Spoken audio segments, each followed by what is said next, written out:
नमस्कार viewers, Jaipur dialogue USA और Jaipur dialogue पे आपका भव्य स्वागत है।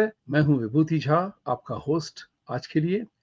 आज हम चर्चा करेंगे, एक मुख्य बात है, प्रहार जो इंडिया पे हो रहा है, भारत पे हो रहा है, वो प्रधानमंत्री मोदी पे हो रहा है, हिंदुओं पे हो रहा है, हिंदुस्तान में हो रहा है, बांग्लादेश में हो रहा है, न्यूयॉर्क में हो रहा है। जहां देखो वहां तहलका मचा हुआ है हिंदुओं के नाम पे। और इसके पीछे कौन है, क्या कर रहे हैं? आज इस बात पे चर्चा करेंगे अपने परम मित्र देश कपूर जी के साथ, जो हमारे साथ जुड़े हैं। इसके पहले हम शुरू करें, please like, subscribe and support our channel. अपना फीडबैक देते रहें। चलिए, आपका स्वागत है। तो थैंक यू। नमस्कार नमस्कार नमस्कार। नमस्कार। तो आज एक मुझे बात में बहुत सी चीजें, आजकल टेक्नोलॉजी के कारण खबरें तो इतनी उड़ती हैं कि खबरें को देखते देखते ही आंखें थक जाती हैं। विश्लेषण और विमोचन तो छोड़िए उन बातों को। लेकिन करेक्ट। दो तीन चीजें बहुत ही इंपॉर्टेंट हैं, जिस तरह से हम लोगों ने इस बात की चर्चा जियो पोलिटिकल लेवल पे बहुत बार की है। जियो पोलिटिकल खेल जो है वो आज देख रहे हैं, उसकी कल्पना 20 साल पहले की गई थी शायद। एक खेल होता है वैसे जियो पोलिटिकल का। तो आप इस बात पे चर्चा करें कि प्राइम मिनिस्टर मोदी पे, भारत पे, हिंदुओं पे जिस तरह से ग्लोबल अटैक हो रहा है, इंक्लूडिंग हम भी यहाँ अमेरिका में फंसे हुए उस बात पे। तो जैसे कि अभी न्यूयॉर्क में कल इंडिया डे परेड होने वाला है, तो राम जी की आस्था में फ्लोट बनाया गया है, जिसके पीछे लगे हुए हैं मुन्ना भाई कि ये फ्लोट ना आए, ये एंटी इस्लामिक है, ये एंटी दिस है, उसको बंद किया जाए। यहां तक की रिपोर्ट आई कि बहुत सारे स्पॉन्सर्स बैकआउट कर गए। तो फेडरेशन ऑफ इंडिया एसोसिएशन जो यहाँ पे कर रही है, ये भी सारा मामला लगा हुआ है। जबकि टाइम्स स्क्वायर पे राम मंदिर की बनने की, उसकी भी एडवर्टीजमेंट हुई है। तो क्या ये पैसे का खेल है, क्या है? लेकिन वहां जाने के पहले मैं आपसे एक बात पूछूंगा कि जब ट्रंप पे यहाँ पे अटैक हो सकता है अमेरिका पे, तो क्या मोदी जी का पोलैंड और यूक्रेन जाना क्या बहुत ही खतरे की बात है, या कुछ खतरे की बात नहीं है? थैंक यू विभूति जी, मेरे को यहाँ बुलाने के लिए जयपुर डायलॉग्स पे। हमेशा अच्छा लगता है जब भी आपसे बात करते हैं, बड़ा कुछ सीखने को भी मिलता है और बात करने में बहुत मज़ा भी आता है। Thank you. तो इसके बारे में मैं ये एग्री करता हूँ कि मोदी जी का यूक्रेन जाना जो है वो काफ़ी डेंजरस है, काफ़ी खतरनाक है।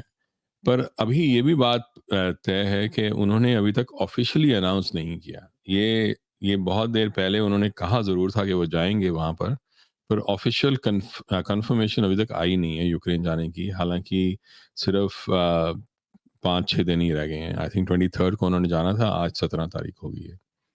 तो अगर देखें तो ये पहले तो ये है कि यूक्रेन जाने का जो उनका उद्देश्य है, वो मुझे लोगों को लगता है वो बैलेंस करना चाहते हैं जियोपॉलिटिकली। मतलब बैलेंस करना चाहते हैं कि रशिया जा रहे हैं तो आधी दुनिया को खुश करने के लिए वो यूक्रेन भी जाना चाहते हैं। मुझे ऐसा नहीं लगता है। मेरी नज़र में अगर वो रशिया गए हैं और जिस तरह की बातचीत हुई है, देखो अगर हम एनालिसिस करें कि उनका रशिया जाना जो था, वहाँ पर उन्होंने किस तरह से बातचीत की, कैसे पुतिन के सामने उन्होंने खरी-खरी सुनाई अबाउट के वो जैसे बच्चों पे अटैक हुआ, वो सब हुआ, यूक्रेन में जो अटैक्स होता। उन्होंने वो बातें बोली, पुतिन के सामने बोली और सारा कुछ उन्होंने कहा पुतिन के सामने। अगर कोई और आदमी ऐसी बातें बोलता तो वो पुतिन के लिए ह्यूमिलिएशन के बराबर होता। उसके बावजूद उससे 10 दिन बाद जब सर्गेई लावरोव वो G7 की मीटिंग में या वैसी किसी मीटिंग में आए हुए थे, he actually called India a great power. तो इसका मतलब ये है कि कुछ तो है तालमेल जो चल रहा है पीछे दोनों का, मोदी जी का और पुतिन का, जो जो बाकी जियोपॉलिटिकल डायलॉग्स के परे है। मतलब नॉर्मल नॉर्मल सर्कमस्टेंस में जो चीज़ ह्यूमिलिएशन बन जाती या पुतिन के लिए, और वो उस इंसान से दोबारा बात ना करता या उस कंट्री को भाव ना देता, उसने ऐसा नहीं किया, और उसकी एस्टैब्लिशमेंट में ने भी ऐसा नहीं किया। तो मेरे को ऐसा लगता है कि there is something else that like Modi ji had discussed with Putin. Maybe it is about the Ukraine war itself. क्योंकि अगर हम ये लार्जर यूक्रेन वॉर को अगर देखें, तो मैं तो जुलाई 2022 से बोल रहा हूँ कि ये लड़ाई यूक्रेन के लिए है ही नहीं, ये लड़ाई तो आर्कटिक सर्कल के लिए है। और वो आर्कटिक सर्कल की लड़ाई में रशिया को हारना लाजमी है, क्योंकि अगर रशिया ना हारा फॉर द वेस्ट, अगर रशिया ना हारा तो रशिया विल एक्चुअली कंट्रोल, वो कंट्रोल करेगा almost 50 to 60% of the entire area. अभी रशिया के पास 40 आइस ब्रेकर शिप्स हैं, जिसमें वो काफ़ी सारी तो न्यूक्लियर पावर्ड हैं। वेस्ट के पास अगर हम यूएस को लें, यूएस के पास आई थिंक 3 या 4 होंगी मैक्स। तो आइस ब्रेकर शिप्स का मतलब ये है कि वो 12 मंथ्स ऑफ द ईयर वो वहाँ चला सकते हैं। तो वो एक मेजर एरिया है जिसमें रशिया का बहुत तगड़ा कंट्रोल है। और वो आगे जाके कई लोगों ने, जो जियोपॉलिटिकल एक्सपर्ट्स जो हैं खासतौर पे आर्कटिक सर्कल के, वो ये कहते हैं whoever controls the Arctic Circle in the next 50 years will control the world. So क्योंकि वहाँ 30% of the world's oil and gas है, and there are lot of rare earth metals वहाँ पर मिलते हैं। अराउंड $1 ट्रिलियन के तो ऐसे एस्टिमेट किया गया है।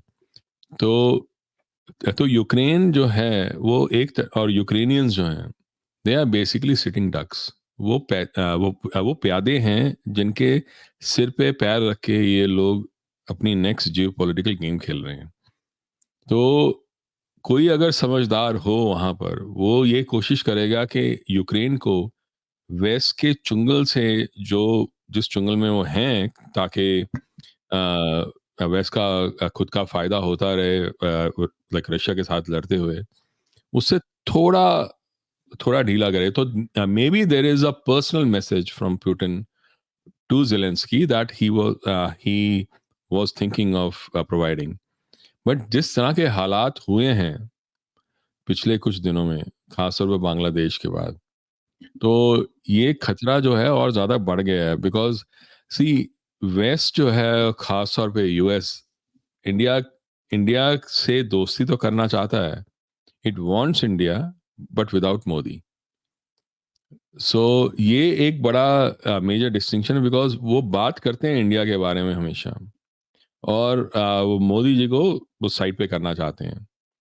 तो वो वैसा ही चाहते हैं कि जैसे यहाँ पर है यूएस में कोई गवर्नेंस तो नहीं है at the leadership level. Because मैं जब इंडिया गया था, मेरे से लोग पूछते थे कि आप क्या सोचते हैं कि नेक्स्ट प्रेसिडेंट कौन बनेंगे। तो मैं उनको कहता था, मैं नेक्स्ट प्रेसिडेंट के बारे में बाद में बात करूंगा, पहले मैं ये जानना चाहता हूँ कि आज प्रेसिडेंट कौन है। क्योंकि बाइडेन तो नहीं है, बाइडेन तो कुछ सीधी बात भी नहीं कर सकते। तो वो वर्ल्ड की सबसे पावरफुल कंट्री को कैसे कोई कर सकता है ऐसा इंसान। तो कोई और रूल कर रहा है, और वो वैसा ही प्यादा और चाहते हैं आगे के लिए। तो इसलिए जो जो कुछ हो रहा है, वो यहाँ खेल खेले जा रहे हैं। इसी तरह से जहाँ जो जो कंट्रीज उनको लगता है उनकी एडवर्सरीज हो सकती हैं, उन कंट्रीज के अंदर वो ऐसे प्यादे चाहते हैं। इंडिया में पहली बार ऐसा हुआ है कि इंडिया सेल पर नहीं है। इंडिया की लीडरशिप हमेशा सेल पर रही है, चाहे वो किसी के हाथ में भी हो। 1980s में डायरेक्टोरेट के जो चीफ थे, तो उन्होंने कहा था एक बार कि India is on sale, anyone can buy anyone here. So ये जो सिचुएशन खड़ी हुई है पिछले 10 साल में, वो वेस्ट के, और जो for lack of better term जो लोग डीप स्टेट बोलते हैं, उसके ऑब्जेक्टिव्स के खिलाफ है। क्योंकि मैं कई बार सोचता हूँ, अगर मैं एनालिसिस करूँ as a normal sane person, और यूएस को देखूं और वेस्टर्न यूरोप को देखूं, जितनी भी प्यू रिसर्च की आई है स्टडीज, उसमें ये कहते हैं बड़े क्लियरली कि जो इमिग्रेंट्स आ रहे हैं जो यूरोप में, की इनकम, उनकी एजुकेशन, उनकी प्रोडक्टिविटी और उनकी कल्चर, ये तीनों चीजें एक प्रोग्रेसिव इनोवेटिव डेमोक्रेसी के खिलाफ है.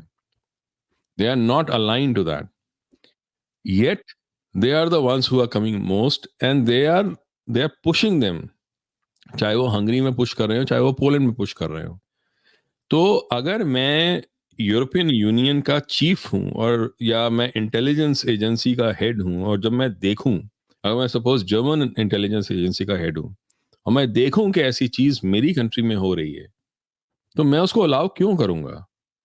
Why would I allow? Because see, the thing is, in next 20 years, with the population going down in Germany and the rest of Europe of the current natives there, we are looking at a situation जहां पर जो higher income, higher educated, higher productivity और democracy के साथ align थे जो population है, that will be swapped by another like population which is low income, low educated and low productivity and not aligned to democracy. why would i allow to why would I allow that to happen? And the same thing is happening here. ऐसा नहीं है कि जो Latin America से या Mexico से जो illegals आ रहे हैं वो उनके टॉप मोस्ट हैं. उनके टॉप मोस्ट नहीं है. यूएस की इमिग्रेशन प्राइड करती थी उन लोगों को लाने के लिए जो अपने देश में टॉप पे होते थे. इलीगल तो वहां के टॉप के नहीं है. ऐसा तो नहीं है वेनेजुएला के जो टॉप साइंटिस्ट हैं या टॉप प्रोफेशनल्स हैं वो यहाँ आ रहे हैं. उनकी जेल से आ रहे हैं लोग. ऐसा नहीं है मेक्सिको के टॉप जो लोग हैं वो यहाँ आ रहे हैं. हो क्या रहा है कि हर जगह से वो लोग आ रहे हैं जो वहां पनप नहीं पा रहे या वो जेल में है. तो ये जानना जरूरी है कि यहाँ का जो इंटेलिजेंस चीफ जो है, जो वो देखता होगा यहाँ की जो पॉपुलेशन है, जो एशियंस और जो बाकी जो पॉपुलेशन है, वो उनको देखता होगा. वो highly productive, highly educated, highly income वाले जो लोग हैं, वो उनको ना लाते हुए वो ऐसे वाले लोगों को ज्यादा क्यों लेकर आएगा? वो by some estimates almost 22 million illegals have come. वो सिर्फ वो अगर देखें, ये डायकोटमी जो है ना, ये समझ में नहीं आती. ये सिर्फ ये लगता है कि ये ऐसा पॉपुलेशन चाहते हैं जो नेक्स्ट 25 साल के अंदर वो हो जिनको वो पूरी तरह से कंट्रोल कर सकें और वो वापस कभी जवाब ना दे सकें. एक एलीट जो है, जो मैं उसको डीप स्टेट भी लोग बोल सकते हैं, पर एक एलीट है, एक एलीट ग्रुप है जो ये अलाउ कर रही है और जो ये पुश कर रही है. वो चाहती है कि एक ऐसी पॉपुलेशन यहां पर आए, ऐसी पॉपुलेशन यहां बढ़े जो ना तो इनोवेट कर सके, ना वो ज्यादा एजुकेटेड हो, ना वो ज्यादा उसकी इनकम हो. क्योंकि जिस लेवल पे लोग आ रहे हैं ना, बोथ यूरोप में और यहाँ पर, उस लेवल तक हाईली एजुकेटेड, हाईली इनोवेटिव, वहां तक पहुंचते पहुंचते उनको करीब 2 जनरेशंस लगेंगी. तब तक बहुत कुछ हो सकता है. तब तक ये वाली जो जनरेशन है, जो जो इस समय प्रोडक्टिव और जो एजुकेटेड जनरेशन है, वो चली जाएगी, वो नहीं रहेगी. तो क्यों चाहेंगे वो ऐसा करना? ये प्रश्न है. ये अगर प्रश्न को अगर हम सीरियसली अगर स्टडी करें तो हमें समझ में आएगा कि क्यों कोई चाहेगा कि बाइडन यहाँ का प्रेसिडेंट बना रहे फॉर 4 इयर्स, जबकि वो अपना मुंह तक साफ नहीं कर सकता, वो किसी से भी हाथ मिलाता रहता है हवा में. तो ऐसे बिल्कुल मतलब वो पपेट वो लीडर जो है, और वो सेम चीज वहां पर है. वो इसलिए चाहेंगे क्योंकि कंट्रोल वो इस लेवल पे चाहते हैं कि कोई उनको कुछ बोल ना सके. तो इस समय जो सिचुएशन है ना, जो आपने पूछा कि लाइक मोदी जी के बारे में, Modi ji is actually the biggest threat to that kind of governance model that I think the entire US and Western Europe is actually hurtling towards. बात तो बहुत सही कही आपने. एक होता है कि जो आपने कहा ना कि वो कौन तरह के लोग आ रहे हैं, तो अगर आप देखें, उसका मुआयना करें और थोड़ा सा न्यूज़ अगर हमने देखा, ऐसा लगता है कि प्राइवेट आर्मीज अंदर आई हुई हैं. प्राइवेट आर्मीज आई हुई हैं, चाहे वो किसी भी देश के हों, किसी के लोग के भी हो, हर तरह के लोग आए हुए हैं जो कि सब युवा है और लड़ने के लायक हैं, लड़ने काबिल है। और दूसरी बात इसमें ये भी है कि ये लोग जो है अंदर से आकर के आपकी सिस्टम को व्याकुल कर देंगे। अब हम चूंकि अमेरिका में रहते हैं, इंडिया में रहते हैं, अब जैसे इंडिया में देखिए कितने सारे रेल एक्सीडेंट्स हो रही हैं। बताइए, वो क्या अचानक रेलवे मिनिस्ट्री इनएफिशिएंट हो गई? क्या इंडिया की पूरी रेलवे इंडस्ट्री की टेक्नोलॉजी खराब हो गई? ये तो कहते हैं कि आंख बंद करके हम कह सकते हैं कि ये सबोटाज हो रहा है। लोगों में अब अविश्वास, लैक ऑफ कॉन्फिडेंस, वो सब कर रहे हैं, वो हो रहा है।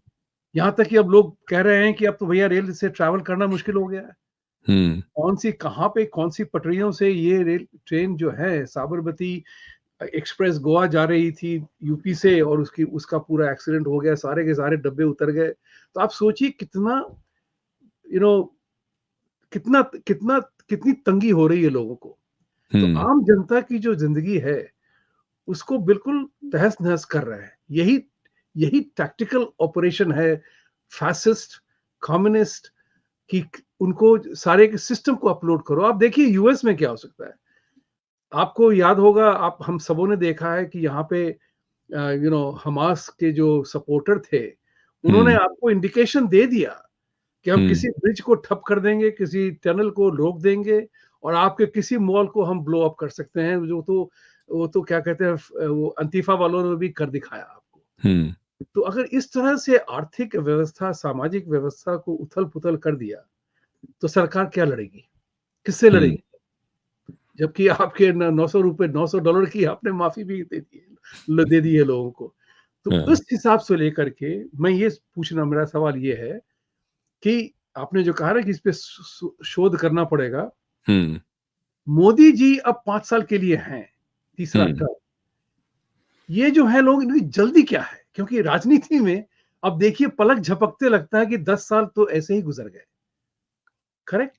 2 टर्म तो मोदी जी कैसे ही निकल गए। अब इस टर्म में मोदी जी ने ऐलान कर दिया लाल किला से भी कि हम जो है भयंकर काम करेंगे। वो क्या करने वाले हैं जिससे कि ये तिलमिलाए हुए हैं कि उसको काम ना करने दिया जाए? That is a very important consideration that people of India must also recognise. So आपके हिसाब से ये तिलमिलाए हुए हैं कि उसको जल्दी से शीघ्र उनको हटाया जाए। करेक्ट। या सो मैं ना, जब ये बांग्लादेश का जब अटैक हो रहा था, जो वहाँ पर हुआ, जो जो इवेंट्स हुए, जब मैं उनको देख रहा था, तो कई लोग, कई एनालिस्ट ऐसे थे मीडिया में भी और यूट्यूब पे भी, जो यूएस के साथ थे, जो ये कह रहे थे ये सब चाइना का किया कराया है। कुछ लोग चाइना के साथ थे, वो कह रहे थे ये सब यूएस का किया कराया है। ऐसे बहुत कम लोग थे जो ये कह रहे थे कि दोनों का सिग्नेचर है उस पे, यूएस का भी है, चाइना का भी है। मैंने जब जब इसको पढ़ा, देखा, समझा, तो मेरे को यही समझ में आया कि इसमें दोनों का सिग्नेचर है। पर क्वेश्चन ये नहीं था कि दोनों का सिग्नेचर है या नहीं है। क्वेश्चन ये था कि अगर दोनों का सिग्नेचर है, जो कि एक फैक्ट था, तो मैं सामने देख रहा, बिकॉज जो लोग ये कह रहे थे कि चाइना इसमें इन्वॉल्व क्यों होगा, जब ये चाइना के ही खिलाफ यूज होगा, ये जो बांग्लादेश का जो कू हुआ है, क्योंकि यूएस जो है सेंट मार्टिन्स में अपना बेस बनाएगा which is against China. Why would China go along with that? But अगर कोई नॉर्मल बंदा अगर लॉजिक लगा के देखे, तो उसको समझ में आएगा कि चाइना का हाथ तो था उसमें, क्योंकि आईएसआई का अगर ग्राउंड वर्क अगर आईएसआई का था, तो चाइना तो उसमें इन्वॉल्व होगा ही होगा। बिना उसके इन्वॉल्व हुए ये काम हो ही नहीं सकता था। तो क्वेश्चन ये होना चाहिए हमारे दिमाग में कि यूएस और China, why would they collaborate on on a project which has very strong ramification for China? ऐसा प्रोजेक्ट जो चाइना के खिलाफ इतनी बुरी तरह से यूज होगा, उसमें चाइना खुद ही क्यों ज्वाइन करेगा? जब मैंने ये क्वेश्चन अपने आप से पूछा, तो मेरे को ये समझ में आया कि ये शायद इसलिए होगा क्योंकि जो डील जो चाइना को मिल रही है इसके अंदर, इसमें वो डील उसके खतरे से ज़्यादा बड़ी हो। एक बड़ा इंटरेस्टिंग कहीं मैं देख रहा था कि चाइना में कितनी बड़ी-बड़ी मार्केट्स हैं। वहाँ पर ज्वेलरी की, अपैरल की, ये फैशन की एक पूरी-पूरी सिटीज़ हैं जो उन्होंने बना ली हैं। ह्यूज इन्वेस्टमेंट्स की हुई हैं, ह्यूज वो हैं। तो हमें ये भी पता है कि लोग ये कह रहे हैं चाइना और रशिया एक साथ मिल गए हैं। पर अगर उसको ध्यान से देखो तो समझ में आएगा कि चाइना रशिया के साथ दोस्ती करके अपनी इकोनॉमी को बचा नहीं पाएगा, क्योंकि Russia is not that big of market at all. The real market is in Europe and US. कुछ भी हो जाए वो यूएस का साथ नहीं छोड़ सकता, क्योंकि अगर उसने साथ छोड़ा तो उसकी इकोनॉमी पूरी पूरी डूब जाएगी। वो टूट जाएगी इकोनॉमी। ये दोनों एक साथ इस तरह से जुड़े हुए हैं। और अगर यूएस ने किसी भी प्रेसिडेंट ने अगर चाइना को पूरी तरह से अगर छोड़ दिया, तो जो डिस्काउंट पे चीज़ें आती हैं, जो सस्ते में चीज़ें आती हैं, सब्सिडाइज़ चीज़ें जो आती हैं, वो आना बंद हो जाएँगी। यहाँ यूएस में अगर वही वाली चीज़ें खुद बनानी पड़ी, तो ऑलमोस्ट 80% मिडल क्लास, शायद ज़्यादा, जो है वो कंप्लीटली बैंकरप्ट हो जाएगी, बिकॉज़ इतनी कीमतें बढ़ जाएँगी, कोई भी प्रेसिडेंट, कोई भी लीडरशिप ये अफ़ोर्ड ही नहीं कर सकती। तो दोनों एक दूसरे से अलग नहीं हो सकते। तो ये अ, एक वो थी ना, वो फेक गेम, तो मेरे को ऐसा कई बार लगता है कि चल रही है, पर वो अलग नहीं हो पाएंगे। तो अगर अलग नहीं हो पाएंगे तो चाइना को यूएस से कोई ना कोई डील मिली होगी जिसकी वजह से उन्होंने उसका साथ दिया। इसका मतलब ये है कि रशिया भी सोच रहा होगा ये बात, रशिया भी सोचेगा कि वो उसका कोई दोस्त नहीं रहा वहां पर चाइना में, क्योंकि चाइना उसके साथ लगा तो हुआ है, but it's not because China is has chosen Russia over the US. It has not.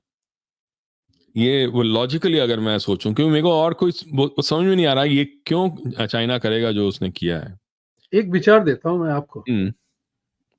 ऐसा हो सकता है कि देखिए, जब बाइडेन प्रेसिडेंट बने थे, हम्म। उन्होंने ऐलान किया था कि $20 बिलियन की इन्वेस्टमेंट करके चिप बनाएंगे भारत में, हम्म। यूएसए में।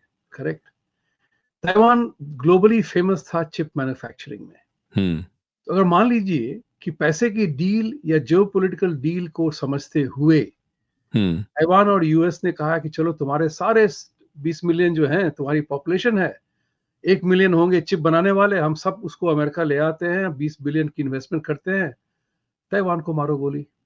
हाँ। अगर अगर हांगकांग जा सकता है चाइना को, तो ताइवान भी जा सकता है। उसमें एक हम्म। मुद्दा ये है कि आज की तारीख में अगर आप ईस्टर्न डिप्लोमेसी देखें आप, हम्म। तो यूएस का सारा जो है policy towards east is based on Taiwan. Correct. China से लड़े हुए हैं, तो हम्म। चाइना 1.3 बिलियन पीपल, हम्म। Second largest economy, your biggest political enemy. हम्म। ओलंपिक में गोल्ड मेडल भी शेयर हुआ 40-40 ईच। हम्म। करेक्ट। थोड़े ब्रॉन्ज और करेक्ट। सिल्वर लेकर के यूएस नंबर 1 हो गया। लेकिन ये राइट। टक्कर तो वहां पूरा है, वहां भी पूरा टक्कर है। हम्म। तो maybe US and China are say कि why are we fighting for this tiny piece of land here, right. Let it go. Civilisationally many civilisations चले गए हैं। देख, ताइवान चला जाएगा तो की फर्क पैंदा, पंजाबी में हाँ। जो कहते हैं। हम्म। हाँ, तो उसको परहैप्स वो डील है शायद। एग्जैक्टली मेरे को भी वही लगा कि Taiwan is actually on the table for China. So दो चीजें मेरे को बिल्कुल साफ दिखाई दे रही थी। एक तो उसकी इकोनॉमी जो टेल स्पिन में है इस समय चाइना की, अगर ना बचाया गया, उसके बैंक्स का बहुत बुरा हाल है इस समय, रियल एस्टेट का बहुत बुरा हाल है, लोग रियल एस्टेट खरीद नहीं रहे वहां पर, और रियल एस्टेट कंपनी जो है नीचे जा रही हैं, which is directly related to the banks. वो अगर नीचे गई तो बैंक्स भी नीचे जाएंगे। तो उनकी इकोनॉमी बेसिकली एक पॉन्जी स्कीम है। ये तीनों areas, manufacturing, real estate and banks, ये जितने नीचे जाएंगे उतना प्रॉब्लम्स बढ़ती चली जाएंगी। तो एक तो इकोनॉमी और दूसरा ताइवान। तो आई थिंक कि US has given up on Taiwan, and one of the problems is कि ताइवान को लेने में या साउथ चाइना सी में कंट्रोल करने के लिए जो उनका सबसे बड़ा खतरा है वो इंडिया है। बिकॉज इंडिया ऑलरेडी वर्क कर रहा है वियतनाम के साथ, इंडोनेशिया के साथ, ताइवान के साथ, फिलीपींस के साथ, उनको ब्रह्मोस वगैरह दे रहा है। इंडोनेशिया में तो नेवल बेस भी हैं, असबान में वगैरह में। तो तो इस तरह से India is actually a bigger threat to both of them than we realise. क्योंकि अगर हम देखें वहाँ पर स्ट्रेट ऑफ मलक्का, जहाँ पर वो सेंट मार्टिन्स आइलैंड को लेना चाहते हैं, जो स्ट्रेट ऑफ मलक्का में जो उसके माउथ पे जो अंडमान निकोबार का उन्होंने वो नेवल बेस बनाया है, वो जो है नेवल बेस, वो that is very very important. So that is वो the reason why I think के चाइना और यूएस जो है वो they may be working together to actually counter India's threat in Indo-Pacific। हालांकि हमें ये लगता था कि क्वाड वगैरह और इंडो पैसिफिक का जो बनाया है, जो free and open Indo Pacific है, उसमें India was like working along with US. क्योंकि मेरे को उसकी भनक तब लगी थी जब बाइडेन बने थे प्रेसिडेंट। जब बाइडेन बने थे प्रेसिडेंट तो डोनाल्ड ट्रंप और जापानीज जो वो शिंजो आबे जो थे और इंडिया के मोदी, इन तीनों ने मिलके एक पूरा वो बनाया था framework of free and open Indo Pacific, जिसको जब बाइडेन आए तो उन्होंने वो चेंज कर दिया उसका नाम। Then they were pushed back and then he fell in line, but it seems कि quad may have been more of a for operation rather than a real counter to China। तो अगर उस तरह से अगर देखें तो अब जो आपने बात की कि इंडिया के अंदर जो एनार्की फैल रही है, जो ये फैलाना चाहते हैं, वो एक्चुअली बड़ा इम्पोर्टेंट बात है। बिकॉज क्या होता है कि अगर हर चीज में अगर डर फैला दिया जाए, हर चीज के लिए, जो भी नॉर्मल इंसान एक रोजमर्रा की जिंदगी में काम कर रहा है, अगर वो ना कर पाए तो वो सीधा शासक को और लीडरशिप को, दोनों को जिम्मेदार ठहराता है। और ऐसी सिचुएशन में जब थोड़े से टेम्परेचर रेज्ड हो, उस समय आप वैसा ही एनार्की वाला सिचुएशन कर दो जैसे बांग्लादेश में हुआ था, तो उसका बहुत बुरा असर पड़ सकता है। इन्होंने एक्चुअली कोशिश बहुत की थी, हालांकि कई लोग क्रिटिसाइज जरूर करते हैं मोदी जी को for how he handle farmers protest और so called farmers protest and Shaheen Bagh, पर वो तैयार थे, वो बांग्लादेश करने के लिए तैयार थे वहां पर। अगर वो जो सो कॉल्ड फार्मर जो थे, वो अगर रेड फोर्ट पे जाके उसका झंडा बदल सकते थे, तो वो 7 लोक कल्याण मार्ग पर भी आके बहुत कुछ कर सकते थे। एक्चुअली एक बंदे ने कहा भी कि जो हाँ। बांग्लादेश में हुआ है वो 7 रेस कोर्स रोड पे भी हो सकता है। हाँ, करेक्ट, वो लोगों ने ओपनली धमकी भी दी उसके बारे में। तो करेक्ट, सही कह रहे सलमान हैं। खुर्शीद ने भी बोला है। क्या सलमान तो खुर्शीद ने। हाँ, तो आप अगर वो ऐसे आ जाएं तो आप कितनों को मारोगे और कितनों को रोकोगे? तो तो उन्होंने he played a long game वहां पर, both Shaheen Bagh as well as so called farmer protest. और उसमें बिना कुछ किए अगर they could activate people like Martina Navratilova, Greta Thunberg and Rihanna, तो अगर कुछ किया होता तो कितनों को और कैसे कैसे वो एक्टिवेट कर लेते, वो सोचना थोड़ा चाहिए हम सबको। Because like it was a bigger game than we realise. उसको बैटल ऑफ एट्रिशन में हराया है इन्होंने। तो ये चीज दोबारा होगी, ये चीज दोबारा लाइक अटेम्प्ट होगी, और ज्यादा ज्यादा बड़े स्केल पे अटेम्प्ट होगी। तो ओवर टाइम हुआ क्या है, अगर मैं एक बड़ी इंटरेस्टिंग सी जी की रिपोर्ट थी, उन्होंने कहा कि 8 महीने पहले एक्चुअली रशिया ने मोदी जी को ये मैसेज दिया था कि बोथ बांग्लादेश में और इंडिया में दोनों का जो शासन है वो खतरे में है। बांग्लादेश का इलेक्शन के बाद और इंडिया के इलेक्शन के ड्यूरिंग। क्योंकि जब इलेक्शन के रिजल्ट आए थे तो सबसे बड़ा जो मुझे चीज लगी थी जिस दिन मैं सुबह उठा, क्योंकि हमारे यहाँ तो रात थी जब इलेक्शन का रिजल्ट हो रहे थे, तो मैं सुबह उठा जब मैंने देखे इलेक्शन रिजल्ट्स, तो मेरे को एक चीज बिल्कुल जोर से आके मेरे को वो मेरे फेस में या वो मेरे दिमाग में लगी कि मेरे को ऐसा लगा जैसे किसी ने पिक एंड चूज किया ये रिजल्ट। अच्छा, रायबरेली तो मुझे चाहिए चाहिए क्योंकि मैं उसमें लड़ रहा हूँ। अमेठी मेरे को वो जो है वहां पर जो वो लड़ रही हैं वो मेरे को अच्छी नहीं लगती। वो उन्होंने मेरे को ह्यूमिलेट किया है, उनको तो हराना लाजमी है। अयोध्या जिसकी वजह से इन्होंने इतना कुछ किया है, उनको वहीं पर उनका गला दबाना ज्यादा जरूरी है। मोदी जी को भी हराना है और बाकी योगी जी का भी आगे करियर बर्बाद करना है। अगर मैं देखूं तो मुझे ऑलमोस्ट ऐसा लगा, और जहां जहां उन्होंने नहीं सोचा था कुछ होगा, वहां उड़ीसा वगैरह में वो जीत गए आराम से। तो और ऐसे तेलंगाना में हुआ। तो मुझे ऐसे लगा कि कुछ तो हुआ है वहां पर which is beyond just a narrative war, like it something happened on the ground।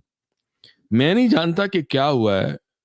मैं ये नहीं कहूंगा कि ईवीएम हैक हुआ या बूथ कैप्चरिंग हुआ, क्या हुआ मैं वो नहीं कहूंगा, बट कुछ तो हुआ है ऑन द ग्राउंड जो हमारी नजर के पार है। और ये जी रिपोर्ट ने ये भी कहा कि लास्ट मिनट पे मोदी जी या उनकी गवर्नमेंट ने कुछ उनका जो पार्टी है उन्होंने कुछ किया जिसकी वजह से वो बच गए। दैट मीन्स वो 295 का जो फिगर है, दैट 295 का figure was almost very accurate of where they were heading. अगर पिक एंड चूज किया तो पिक एंड चूज उन्होंने 295 ही किया होगा। वो किस तरह से बच गया। यू और 295 वाला नंबर खड़गे ने कहा था। हाँ, खड़गे ने कहा था कि हम तो 295 जीतेंगे इलेक्शन के पहले, जब सारी की पोलिंग हो रही थी।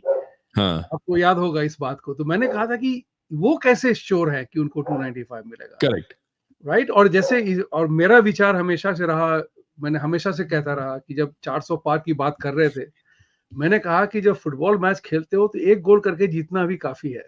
हाँ, और क्रिकेट के हिसाब से एक रन से जीते या एक इनिंग से जीते या 10 विकेट से जीतो, ट्रॉफी अपने हाथ आनी चाहिए, दुश्मन के हाथ नहीं जानी चाहिए। करेक्ट, मेरा उद्देश्य वही था। And I was working on it based on, मैंने जो देखा था, मैंने जो सुना था। इसलिए मैं हमेशा से कहता रहा था कि ये कुछ भी करेंगे मोदी को हटाने के लिए। इसलिए मैंने इलेक्शन के बाद मैंने अपना ट्वीट दिया था कि आई सेड इट, कि मैं उन सब का आभारी हूं जिन्होंने मोदी जी को तीसरी बार सरकार बनाने का अवसर दिया, एनडीए को। और उन लोगों को धन्यवाद दे रहा हूं कि जिन्होंने कोशिश की, हरा नहीं पाए। तो क्योंकि वाकई में ऐसा ही हुआ है। वाकई में ऐसे हुआ है। हाँ, लेकिन एक क्योंकि बात और भी है जो आपने कहा ना कि अंदरूनी डिस्टरबेंस क्रिएट करो, जैसे रेल का हुआ। अब देखिए ना, ओलंपिक में एक कुश्ती वाली है, फोगट नाम से जानी जाती है। I mean, give her credit to reach the finals, gold medal tournament, weight के कारण डिस्क्वालीफाई हो गई। कितना बतंगड़ बन रहा है उसका। वही इसी को मैं हमेशा से कहता रहा हूं कि इनकी जो टूल किट ऑपरेटर थे, उनका उद्देश्य यही था। मैं रिकॉर्ड पे हूं, इस बात को मैंने कहा है कि मोदी जी देश को आर्थिक, सामाजिक, financial, product every way change करना है।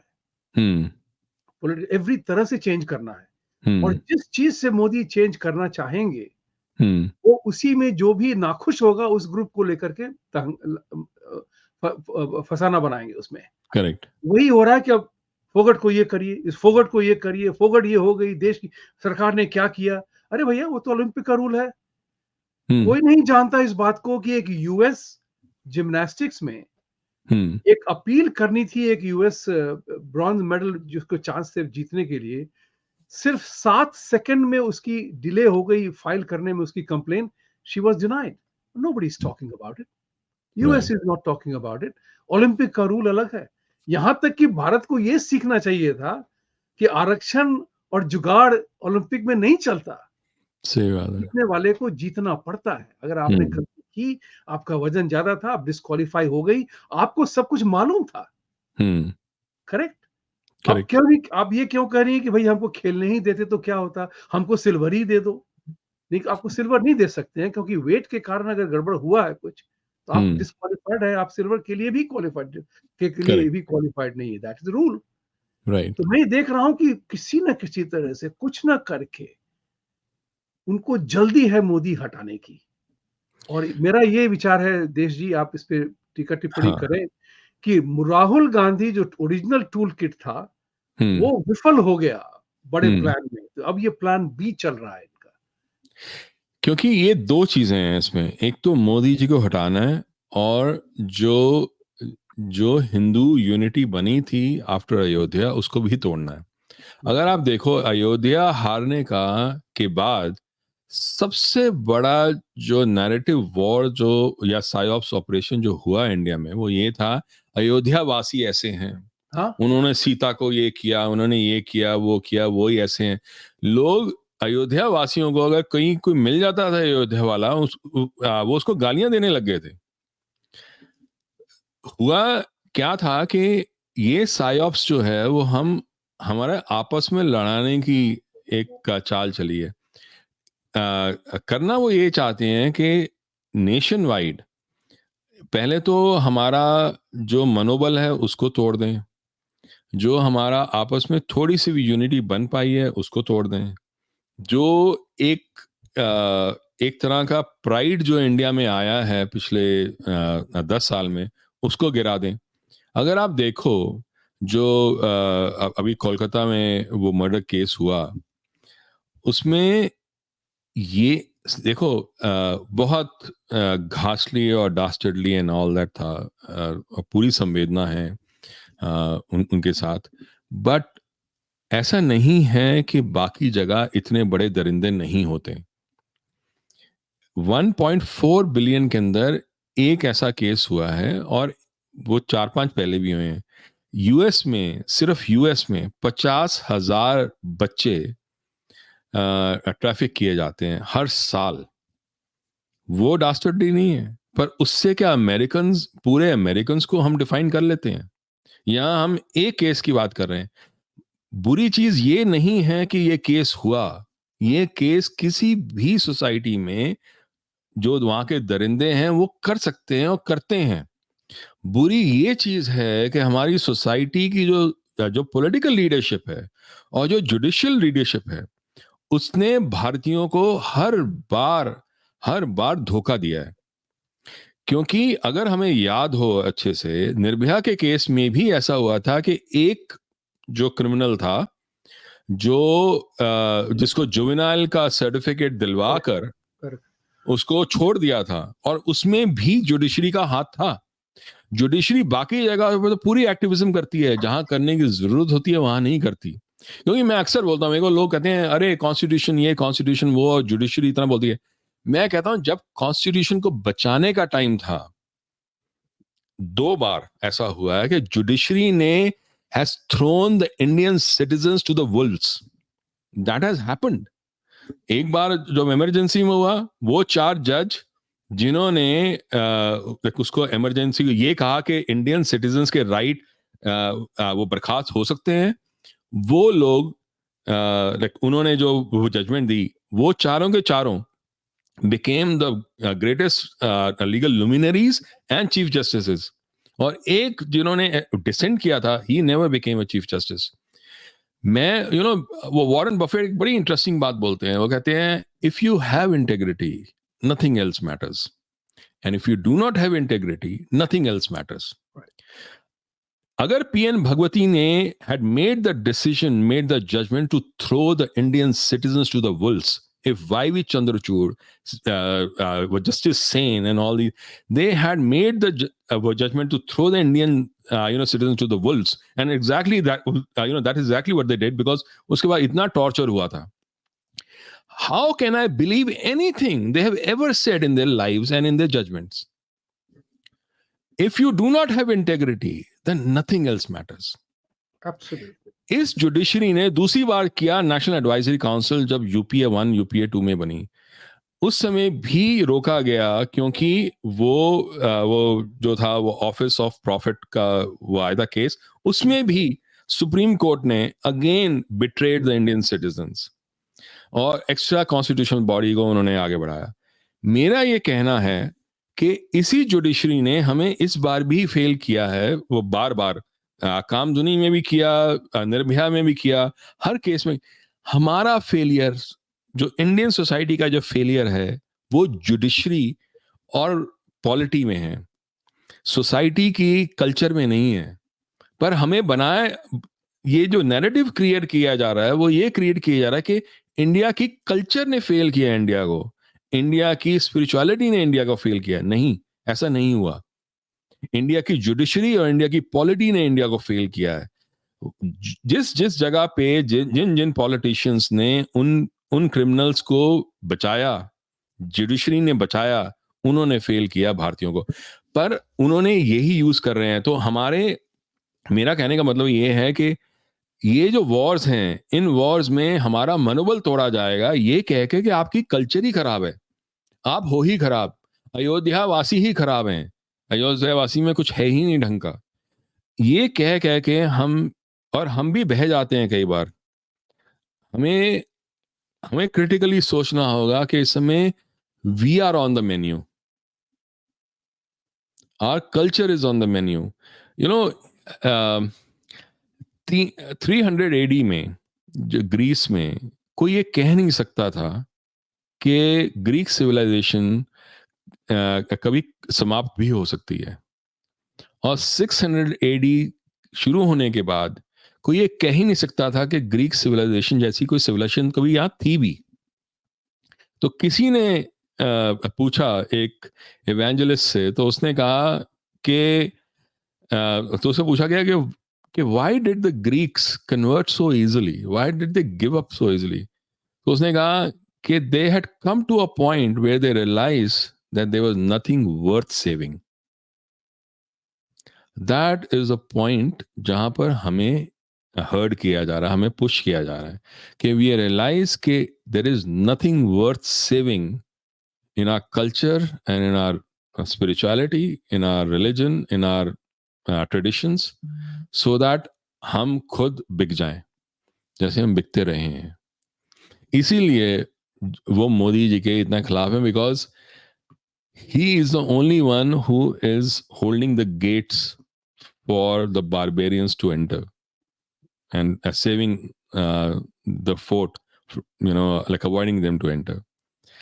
आपने तो बहुत अच्छी वार्निंग दी है कि बहुत बढ़िया एनालिसिस में आपने प्रेजेंट किया, कोट किया कि ग्रीक्स बिकेम हेल्पलेस और उन्होंने कहा कि हम इतने दिन हो गए, अब हमारे पास कुछ है नहीं रहने के लिए, तो चलो मर ही जाते हैं, अपना लेते हैं कुछ और। ये बात जो थी, मुझे एक जर्नलिस्ट ने यहाँ कहा था, 2 साल पहले की बात है। जब चर्चा हो रही थी, वो अपने ज़माने के क्लेम करते हैं कि बहुत बड़े जर्नलिस्ट थे, तो उन्होंने कहा था कि भारत टूटेगा तो क्या फ़र्क पड़ता है? कुछ नहीं होता है, ज़िंदगी चलती रहेगी सबकी। तो ये मनस्थिति हो जाए, तो उसके व्याख्यानों में क्या आएगा? सोचिए आप। हाँ, उसके व्याख्यानों में क्या आएगा? इसी बात में अब पीछे घूम के देखें, तो जैसे आपने कहा ना कि Modi ji defeated them in their war of attrition. वो फार्मर एजिटेशन था, वो वगैरह, तो उनकी जो वो शाहीन बाग वगैरह जो था, war of attrition, Modi ji ने उनको शह नहीं दी वायलेंस के बारे में। हम खुद आज मार खा लेंगे, लेकिन तुम्हें हम सह नहीं देंगे इस बात पे। तुम्हें इस बात की ताकत नहीं देंगे कि देखो मोदी ने ये किया। तुम ये नहीं कह सकते हो कि मोदी ने ये किया। पलड़ा दोनों तरफ से पड़ता है। बहुत से लोग मोदी जी से नाराज भी हो गए इस बात पे। बहुत सारे तगड़े सपोर्टर्स ऑफ मोदी कहने लगे कि भाई वो तो कुछ नहीं कर रहा है। लेकिन वॉर ऑफ एट्रिशन बहुत ही इंपॉर्टेंट था, क्योंकि वो जो है मोदी जी का स्टेटमेंट जो था, मैंने कृषि का जो कानून था फार्मर्स के लिए बनाया था, विड्रॉ कर रहा हूं देश के लिए। अब आप पीछे घूम के देखें तो लगता है कि शायद कुछ में कुछ अर्थ था। मैं नहीं कहता हूं कि वो मास्टर स्ट्रोक था, लेकिन जिस बात को हम समझ नहीं पाए शायद। लेकिन एक और बात पूछूंगा अभी मैं भी, बड़ी, क्योंकि ये जो है पुश जो हो रहा है इंडिया को, नज कर रहे हैं, पुश कर रहे हैं, शव कर रहे हैं, बड़े जोरों से चल रहा है। यहां तक कि US council general in Hyderabad met Owaisi, who has one seat in parliament, I think right. so, has one seat. She went to meet him at his residence to understand the opposition mindset. तो ये तो पता चल जाता है ना कि ये जो है टूल किट कौन कौन सा है, कौन कौन किसके मुंह से निकलती है आवाज। सो नारायण मूर्ति के मुंह से निकल गई बांग्लादेश के बारे में आवाज, सोच लीजिए, राइट। तो राइट। हर चीज की जो टूल किट का सबसे बड़ा ये होता है कि शतरंज के खेल में प्यादे की चाल तब होती है जब जरूरत हो, नहीं तो प्यादा अपनी जगह पे बैठा है। तो वही है टूल किट। एक बात और पूछूंगा मैं आपसे इसमें कि इंडिया जो है आज तक उसने नेबर्स को हैंडल नहीं कर पाया ठीक से। ये पुरानी हरकत है, कब से चला आ रहा है। इंडिया इंडिया सब कॉन्टिनेंट कहा जाता था, अब उसको साउथ एशिया कहने लगे हैं। मैं तो उसके बिल्कुल खिलाफ हूँ। मैं तो लोगों को कहता हूँ कि अपने को साउथ एशियन बोलो ही नहीं, आप इंडियन सब कॉन्टिनेंट हो, इंडियन हो वो बोलो। अगर इंडियन सब कॉन्टिनेंट नहीं कहना तो मत कहो, लेकिन कहो कि हम इंडियन है, सीधी सी बात है। राइट। आज हम और आप अमेरिकन हैं, अपने को अमेरिकन कहते हैं, हम अपने को नॉर्थ अमेरिकन नहीं कहते हैं। करेक्ट। सही बात है। सही बात है ना। तो उस हिसाब को लेते हुए यूएस जो नेहरू के जमाने से, नेहरू तो अपने से लीडर बड़े बड़े लीडर उनका नाम था। तो did he make these smaller neighbours feel uncomfortable? अरे जाने दो यार, फेंक दो उसको। उनको गुदाना नहीं, बिल्कुल उनको भाव नहीं दिया, एक इक्वालिटी के नाम पे ट्रीट नहीं किया। Is that what is hurting India even today? एक ना बड़ा अच्छा एक गाना है बॉलीवुड मूवी का, उसमें एक शेर आता है कि कैसे बाजार का दस्तूर तुम्हें समझाऊं कि बिक गया जो वो खरीदार नहीं हो सकता। तो अगर हम बिके हुए थे तो हम किसी चीज का खरीदारी कर ही कैसे सकते थे, किसी को बचा ही कैसे सकते थे? क्योंकि देखो, अ, जब पाकिस्तान ने जब अटैक किया था कश्मीर के अंदर 1948 में, तो ऐसा नहीं था कि इंडिया उसको पूरी तरह पुश करके वापस नहीं भेज सकता था, भेज सकता था। वहाँ से जो इंडियन जो आर्मी के जो लीडर्स थे, मतलब जो हमारे चीफ थे, वो तो ब्रिटिश थे उस समय, लाइक अंटिल 1950। पर जो इंडियन जो लीडर्स थे उन्होंने कहा था कि we want more like reinforcements, but they were never sent. Kashmir में लगातार गलतियां हुई जहां से हमारा ये पतन शुरू हुआ। उसके बाद नेपाल के साथ हमने गलती की कि नेपाल आराम से इंडिया का प्रोविंस भी बन सकता था, वो भी नज़रअंदाज कर दिया गया। सारा का सारा अक्साई चिन चला गया, उसको नज़रअंदाज कर दिया गया। हर चीज़ का वन बाय वन ये हुआ। लोगों का कहना तो ये है, सारे एविडेंस ये पॉइंट करते हैं कि जब मनमोहन सिंह थे तब सियाचिन भी चला जाता, वो तो आर्मी ने बचा लिया। तो जब हम बिके हुए थे तो हमें कोई भी खरीद सकता था। वो तो हैरानी की बात है कि सिर्फ इतना ही खरीदा जो खरीदने वाला था। वो तो बहुत कुछ और खरीद सकता था जो वो नहीं खरीद पाया, जो शायद किसी ने, कोई भला इंसान, चाहे ब्यूरोक्रेसी में हो चाहे इंटेलिजेंस में हो, उसने बचा लिया पीछे से। वरना बिकने को तो हम पूरा तरह बिक सकते थे। तो अगर मैं उस तरह से अगर देखूं तो मैं, वो कई लोग मेरे को कहते हैं कि इंडिया का किसी भी नेबर के साथ वो सही तरह से क्यों नहीं बनता। मैं ये वो सोचता हूं कि किसके साथ बनाएं। पाकिस्तान के साथ बनाएं, चाइना के साथ बनाएं। चाइना का वैसल स्टेट है चाइना, पाकिस्तान। चाइना का वैसल स्टेट है नॉर्थ कोरिया। चाइना खुद, सी, कई लोग हैरान होते हैं कि चाइना जहां जो कल्चरली और सिविलाइजेशनली इतना स्ट्रांग था, लाइक इंडिया के साथ उसका लिंक, वो इंडिया के इतना खिलाफ हुआ क्यों? इंडिया के खिलाफ इसलिए हुआ क्योंकि हम ये भूल जाते हैं कि सीसीपी जो है, that was the mindset and the organization that destroyed China's civilization. Entire cultural revolution में वो destroy किया गया था। India is the remaining agenda of that cultural revolution. Because जब तक इंडिया है तब तक वो वाला पास्ट जो सिविलाइजेशन था चाइना का, वो फिर दोबारा आ सकता है। वो नहीं चाहते। We are India's culture is the remaining agenda for China. China's own Cultural Revolution जो उन्होंने शुरू की थी, जो रेड वो आर्मी ने शुरू की थी, तो ये रीजन है कि क्यों चाइना हमेशा इंडिया को कोशिश करता रहेगा बर्बाद करने की, until a point के इंडिया की कल्चर एंड इंडिया की traditions can never ever be a threat to the communist mindset of CCP in China for their own culture, because आज भी उनके कई लोग इंडिया आने को तत्पर हैं अपनी वो पुरानी कल्चर जो थी उनकी, जो बुद्धिज्म की कल्चर थी, उसको दोबारा रिवाइव करने के लिए, जो वो नहीं चाहते। वो यूज जरूर करना चाहते हैं कन्फ्यूशियस को, कन्फ्यूशियस इंस्टीट्यूट जरूर बनाते हैं, पर वो वैसे ही है जैसे जो जो लेटर ऑन जब कैथोलिक चर्च बना और जो लेटर वो governments I, they use the Greek civilization as if they was their own. The entire Western Europe today is built on the mindset of how Greek civilization was actually destroyed completely. वो आज अगर उसको appropriate करते हैं, वो एक तरह का hypocrisy है, which is exactly what China is doing with the Confucius Institutes. So इसलिए अगर मैं देखूं, अगर इस पूरे पर्सपेक्टिव को, अपने नेबरहुड को इंडिया के, तो मैं ये देखूंगा कि पाकिस्तान और बाकी जो देश थे उसमें चाइना का इसीलिए इतना बड़ा दखल अंदाजी हुई। म्यांमार में भी है, भूटान में भी, लाइक बर्मा में, भूटान में भी, और लाइक बाकी जगह पे भी।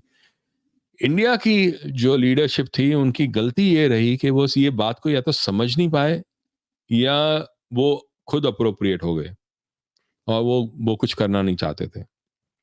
तो मैं कई बार मैंने एक्चुअली अपने एक न्यूज़लेटर में ये क्वेश्चन पूछा था खुद से कि पिछले 10 साल में ऐसा क्या हुआ है, अगर मैं लूं 2008 से या 2009 से लेके 2019 का अगर मैं पर्सपेक्टिव देखूं, ये दो टाइम लाइन देखूं, मैं ये सोचता था कि ऐसा क्या हुआ बिटवीन 2009 एंड 2019 कि पाकिस्तान बैंक्रप्सी के ब्रिंक पे आके खड़ा हो गया। क्योंकि ऐसा तो नहीं हुआ कि सडनली तब से लेके अब तक एकदम ही उनके जो ग्रांट्स आ रही थी वो कम हो गई। वो ग्रांट्स 2009 में भी कम हो रही थी, वो जब लोग यूएस में बोल रहे थे। ऐसा भी नहीं हुआ कि उनकी एक्सपोर्ट्स एकदम इतनी बहुत ज्यादा गिर गई या इंपोर्ट्स इतनी ज्यादा बढ़ गई, बिकॉज ऑयल प्राइसेस में चेंज हुआ, पर इतना चेंज नहीं हुआ कि उनकी पूरी इकोनॉमी वो ध्वस्त हो जाए। पर ऐसे ही हो रहा है। The only conclusion that I could come to was that the Indian economy was not only paying for Indians but also Pakistanis. Bharat की जो अर्थव्यवस्था थी वो भारतीयों को ही नहीं पाकिस्तानियों को भी पाल रही थी। क्योंकि अगर मैं देखूं फेक करेंसी नोट्स को, अगर मैं देखूं और वो जो वो मार्केट होती है, क्या हवाला मार्केट, जो हवाला मार्केट अगर मैं देखूं, जो ब्लैक मार्केट होती है, जो पूरी इंडिया की जो बॉलीवुड की इंडस्ट्री है, मैं अगर उसको देखूं तो the investments and the profits coming from that were huge. इतने नोट्स, इतना पेपर जो है नोट्स के लिए, करेंसी नोट्स के लिए इंडिया नहीं उठाता था जितना इंडिया के नोट्स का पेपर पाकिस्तान उठाता था। That means Pakistan was making more Indian currency notes, fake currency notes, than India was making. And उन्होंने almost they had come to a point जब उन्होंने सारे फीचर्स कॉपी कर लिए थे। तो basically they were running the Indian like economy and they getting paid for it. Money supply पूरा बर्बाद हो गया था। क्योंकि actually there was a case in 2010, मैंने खुद न्यूज़ पे पढ़ा, बाद में उन्होंने धीरे धीरे करके वो इंटरनेट से निकाला है कि 2010 में एक रेड हुई थी in the Indo Nepal border, जहां पर वो जो पब्लिक बैंक की ब्रांचेस हैं वहां फेक करेंसी नोट्स पाए गए। जब उन्होंने सोचा ये तो आईएसआई से आए होंगे, हो सकता है कई लोगों ने बीच में डाल दिए हों। जब सीबीआई ने इन्वेस्टिगेशन की तो पता चला वो आरबीआई के वॉल्ट से आए थे। That means India central bank was compromised to that level, it was compromised. तभी जब डीमोनेटाइजेशन हुई तो ये ये समझ में आता है कि क्यों आरबीआई के किसी भी जो लीडरशिप था उसमें वो किसी को पता नहीं चला. उनके लिए सरप्राइज हुआ, शॉक था उनके लिए, because rot was so deep, right. आपको जान के खुशी होगी कि मैंने भी उन दिनों यही ऐलान किया था कि डीमोनेटाइजेशन का असली नजरिया था पाकिस्तान की इकोनॉमी को क्रिपल करना, क्योंकि वहां से जो नोट्स प्रिंट हो रहे थे, क्योंकि कुछ चीजें हम भी जानते हैं, साधारण नागरिक होने के बावजूद कुछ लोग जानते हैं कि जिस तरह से ट्रक भर के नोट्स आते थे, तो normal people have no idea साहब. राइट. 2000 नोटबंदी के बाद से पाकिस्तान कश्मीर में पत्थर नहीं चले. अब उनको याद कर ले, भले ही एक दो हो गए होंगे हाथ से, लेकिन अब पत्थर नहीं चले. तो ये बहुत बड़ी चीज है. आप देखिए, चर्चा करते रहेंगे, क्योंकि हमें लोगों को बताना है, हमें अपनी कहानी बतानी है, सच्चाई बतानी है. जैसे चाइना के बारे में आपने कहा, सीसीपी का संबंध है कांग्रेस पार्टी से. तो कम्युनिस्ट एजेंडा ने चाइनीज कल्चर को बर्बाद कर दिया. भारतीयों को ये सोचना पड़ेगा कि ये जो कम्युनिज्म का जो है, लेफ्टिज्म का जो पूरा इरादा है, वो हिंदू कल्चर को बर्बाद करना चाहता है. इसीलिए आप देखेंगे कि बहुत सारे विश्वनाथन वगैरह वगैरह, कृष्णन विश्वनाथन और व्हाटएवर जो नाम हो, ये सब भी लेफ्टिस्ट में लगे हुए हैं. आदरणीय नाम जो हैं, बच के रहिए. आखिरी सवाल है मेरा ये कहना, ये ओवैसी से मिलने के लिए ये जो थी कौंसल जनरल गई क्यों? क्या पर्पस क्या था उनका? क्या अमेरिका को अपनी क्रेडिबिलिटी पे कुछ का कोई केयर नहीं है? क्या एरिक गार्सेटी को ये समझ में आता है कि बाकी सब लोग बेवकूफ हैं, जब वो कहते हैं कि हम डेमोक्रेसी में फ्रीडम के लिए हम एक कोर्स करने वाले हैं, और पूरे एक एंटी इंडिया बंदे को बना दिया उसका इंचार्ज, और लोग ये समझते हैं कि हम नहीं जानते हैं. हम नहीं जानते हैं कि आप न्यूयॉर्क टाइम्स का जो एडवर्टीजमेंट था, कि वो उनको कॉरेस्पॉन्डेंट चाहिए थे जो खासकर anti Modi, anti Hindu, anti India narrative लिख सकें. तो क्या यूएस इज नॉट वरीड? हम यहाँ बैठे हैं.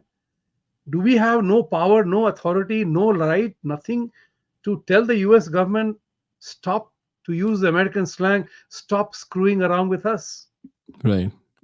सो जब इतना ब्लेटेंट कोई एक्ट हो, उसके दो कारण ही हो सकते हैं. या तो ये सवाल आपको 2 मिनट में बोलना पड़ेगा, क्योंकि अब समय से हम बाहर जा रहे हैं. ठीक है. फिर चर्चा करेंगे बाद में. ठीक इसको है. कहें कि हम धारावाहिक रखेंगे इसको फिर. ठीक है.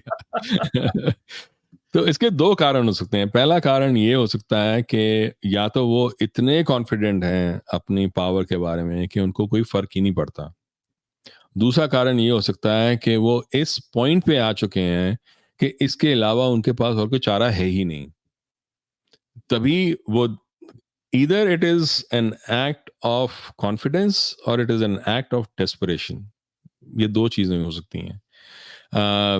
मेरे को ये जब ये हम बात कर रहे थे about Shaheen Bagh and all that, मैंने तब भी ये सोचा था, जब ये हो रहा था, मैं लिखा भी था इसके बारे में कि हो क्या रहा है जब इतना देर तक बैटल ऑफ एट्रिशन चले. You are actually giving a long rope, but when you are giving a long rope, आप ये भी तय कर रहे हो कि उस समय जितनी कम्युनिकेशन और जितना काम हो रहा है पीछे से, उसको आप पूरी तरह कंट्रोल भी करो और उसको मॉनिटर भी करो. ये एक्चुअली अभी स्पुतनिक ने निकाला था रशियन उसमें कि India is monitoring all these activities, all these interactions जो हो रहे हैं, जो यूएस काउंसलेट कर रही है इंडिया में, वो यूएस की intelligence agencies are monitoring very closely. तो वो ऐसा नहीं है कि इनके कंट्रोल से बाहर वो चीजें हैं, वो हो रही हैं और वो होती रहेंगी, और वो that war will go on. It just shows कि either they are so confident or they are so desperate. बस लेकिन इसके अलावा मुझे और कुछ दिखाई नहीं देता कि उनका क्या हो सकता है. एंड वो यूएस जो है, सी इन मेनी वेज, चाहे यूक्रेन की वॉर हो, चाहे बांग्लादेश का हो, चाहे इंडिया में जो कुछ हो रहा है, चाहे ईरान इजराइल का हो, we are coming to a point where जितनी भी फोर्सेस हैं, they are actually doing a fight to the finish now. So वो they will pull all the stops, they won't stop at anything. तो ये मेरा final वो है. Thank you very much देश जी। हमेशा चर्चाएं बड़ी इंटरेस्टिंग होती हैं, पहलू आते हैं। दर्शकों, हमें ये धारावाहिक चालू कर रखनी पड़ेगी और हम करेंगे, क्योंकि आपको भी जानना है और हमें भी समझना है। तो जैसे मैं हमेशा कहता हूँ, चीन को भारत से सिर्फ एक दुख और एक दर्द है। एक म्यान में दो तलवारें नहीं रह सकती हैं। वो चाइना के उसमें है कि अगर कोई भी एशिया में कोई भी कंट्री उसका सीना जोड़ के लड़ सकता है तो वो है भारत, और इसीलिए वो भारत से डरते हैं। लेकिन उनको डरना नहीं चाहिए। इसके बारे में अगली बार चर्चा करेंगे। ठीक आपको है। बहुत-बहुत धन्यवाद जॉइन करने के लिए। मैं हमेशा कहता हूँ, सत्यमेव जयते, और सत्य को जीतने के लिए आपको और हमें सब उठ कर खड़ा होना पड़ेगा। सत्य के लिए लड़ना पड़ेगा। Thank thank you. You very much. Please like, subscribe, support our channel. देश जी का बहुत-बहुत धन्यवाद, और आप सबों को बहुत-बहुत आभार कि आपने समय निकाल के ये प्रोग्राम देखा। Thank you. Thank you.